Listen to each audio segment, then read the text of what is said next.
A Cássia Kiss decidiu falar "Vai Corinthians" no meio da torcida do Palmeiras. É muita coragem, aqui tem coragem. Sim, foi mais ou menos isso que aconteceu, porque ela decidiu dizer que ela é contra o aborto, a favor de famílias numerosas, sabe na onde? Na Rede Globo. Meu vídeo de hoje é sobre isso. Não se esqueça, curta, me ajude aqui, se envolva aqui para que o YouTube entenda. Este vídeo é bom e ele possa impulsionar e mandar esse vídeo para muita gente. Então, bora para o nosso vídeo de hoje. Gente, isso é impressionante o que aconteceu. Quantos padres, não é? Quantos pastores já foram na Rede Globo e ao invés de se posicionarem... A gente não está falando aqui não de ser um brutamonte, mal educado. Não, não, não. A gente está falando aqui de falar como ela falou, por exemplo, ali. Como a Cássia Kiss, né, a atriz Cássia Kiss, disse que ela se arrepende do aborto, de ter abortado. Bem, vamos lá.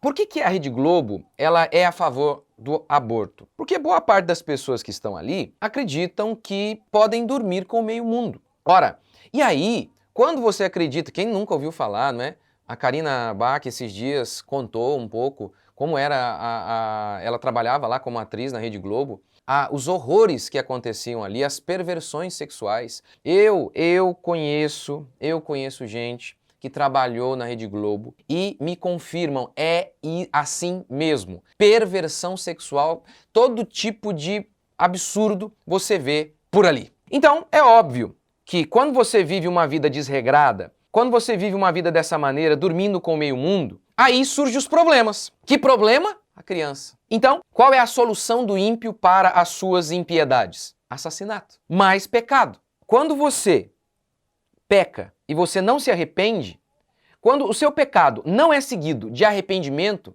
ele é acompanhado de mais pecado. Lembra de Davi? Davi, ele adultera, mas ele não quer se arrepender. Então o que ele faz? Ele mente e depois ele comete assassinato. Quando o seu pecado não é seguido de arrependimento, ele é acompanhado de mais e de mais pecado. E o primeiro deles é sempre a mentira. Isso vale para um ator da Rede Globo, isso vale para qualquer um, isso vale para o homem segundo o coração de Deus. Por isso, a Bíblia declara que nós devemos nos arrepender o mais rápido possível, imediatamente. Então é isso. Por isso que eles defendem um aborto. Essa é a solução dos ímpios para as suas impiedades. Outra coisa interessante para se falar sobre esse caso é o poder de uma ideologia. O quanto que uma ideologia tem o poder de fritar o cérebro. Ela leva o ser humano a negar os seus instintos mais naturais, como, por exemplo, o afeto por um bebê. Eu tenho um bebê. 6 meses ele tem. A minha filhinha tem 6 meses. Gente, até pessoas ímpias. A gente passa com ele na rua, né, com a minha filhinha na rua, com o meu bebê na rua. Não tem um que não faça assim. Até pessoas ímpias, depravadas, elas se derretem ao verem um bebê. Só feministas. Feministas não. Feministas querem derreter o bebê. Ou seja, é antinatural. É antinatural. Porque nós vamos crescendo e aí nós começamos a nos parecer mais com demônios. Aquelas paixões podres que já estão em nós começam a aparecer. Mas um bebê é uma coisa tão meiga. Um bebê é uma coisa tão doce. Até um brutamontes se derrete diante de um bebê. É uma coisa totalmente antinatural desejar triturar um bebê. Por isso, Jesus disse que no fim dos tempos, um dos sinais da sua vinda seria que o amor iria se esfriar de quase todos. As pessoas estão sempre em busca de sinais nos lugares errados.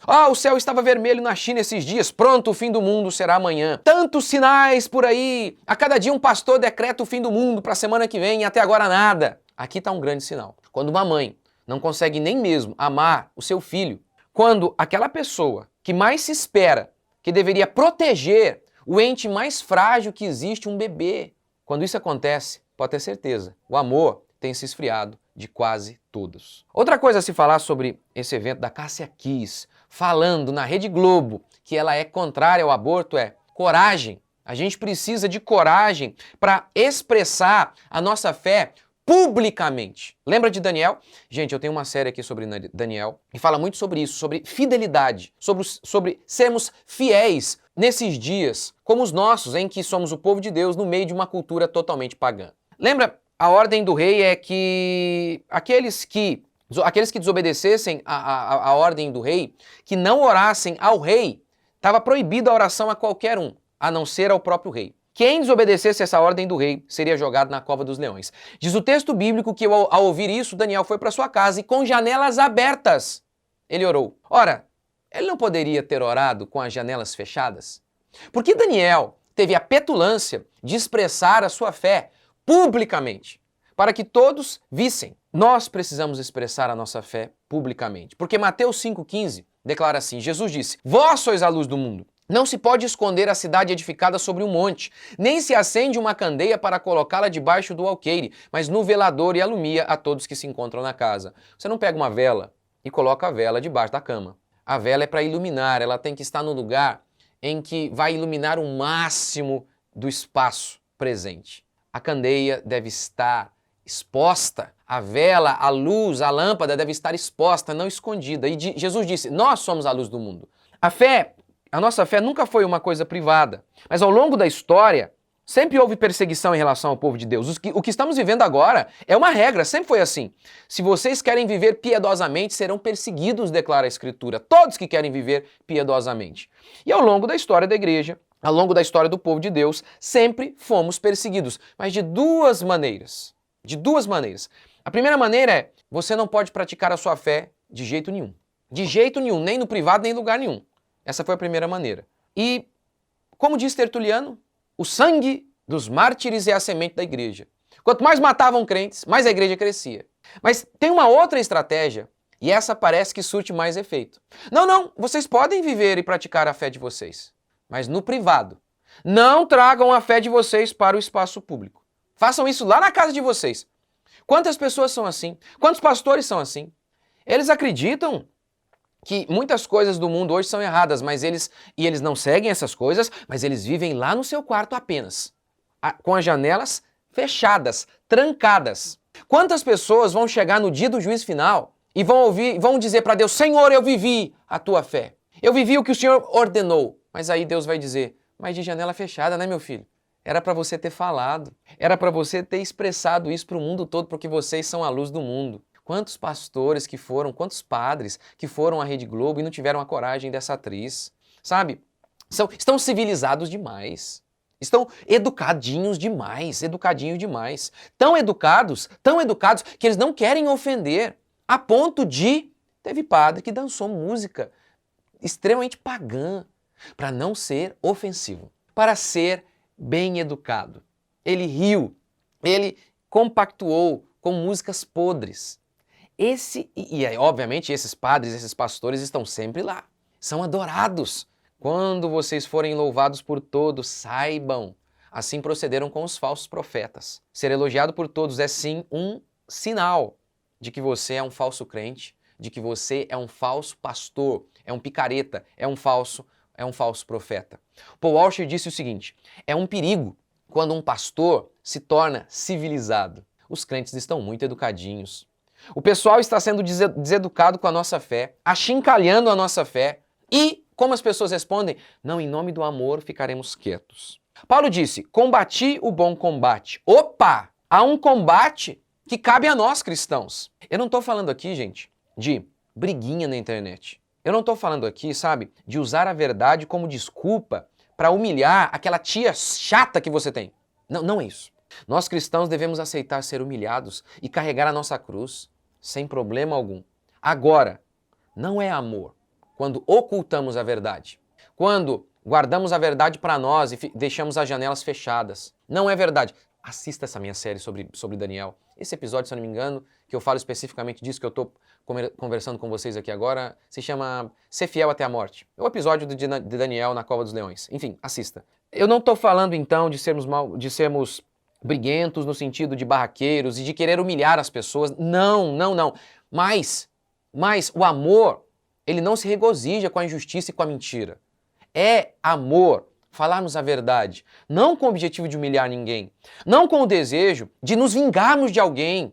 Não, justamente porque a verdade liberta. Nós temos que dizer a verdade.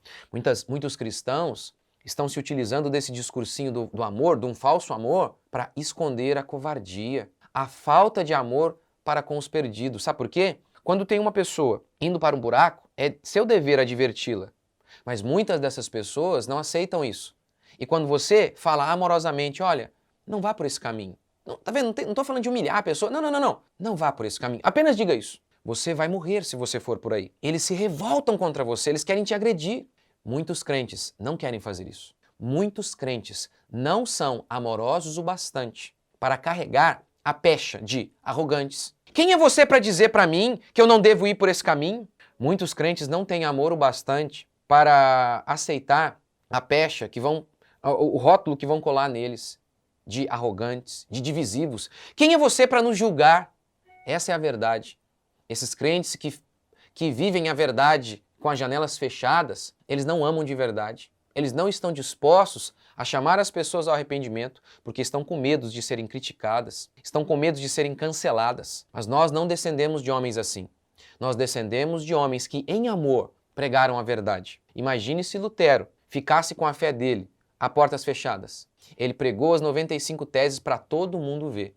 E por isso nós estamos aqui. Do contrário, estaríamos até hoje nos ajoelhando diante de Papa e acendendo vela para morto. Graças a Deus que Lutero teve coragem o bastante de expressar a sua fé publicamente. E você? Você tem sido corajoso? Porque muitas vezes nós achamos que apenas os pastores têm que ser corajosos. As pessoas aplaudem pastores corajosos. Mas você tem sido corajoso? A coragem não é um atributo apenas de pastor. Todo crente foi chamado a ser corajoso. Lá no Coliseu Romano, tinha pastor e tinha dona de casa que foram perseguidos, que foram mortos. Você também foi chamado a ser corajoso. Compartilhe materiais de pastores que pregam a verdade. Apoie. Apoie de todas as maneiras, compartilhando, curtindo, apoiando financeiramente. Faça isso. Faça isso. Aqui, por exemplo, no nosso canal, no meu canal, você tem a opção aí, você pode clicar para o seu comentário aparecer lá em cima. Tem essa opção. Faça isso, nos ajude, contribua. Contribua. Lembre-se, eu não recebo nada da minha igreja. Não recebo salário da minha igreja. A igreja paga apenas o meu aluguel. Então, contribua de todas as maneiras possíveis. Contribua, principalmente você mesmo, pregando, anunciando, sem querer se vingar de ninguém, sem querer humilhar ninguém. Apenas diga a verdade. Porque no final, todos nós estaremos diante de Deus. E o papinho, eu vivi a verdade de porta trancada, não vai valer. O que você acha disso? Deixe seu comentário aqui, curta e até o próximo vídeo.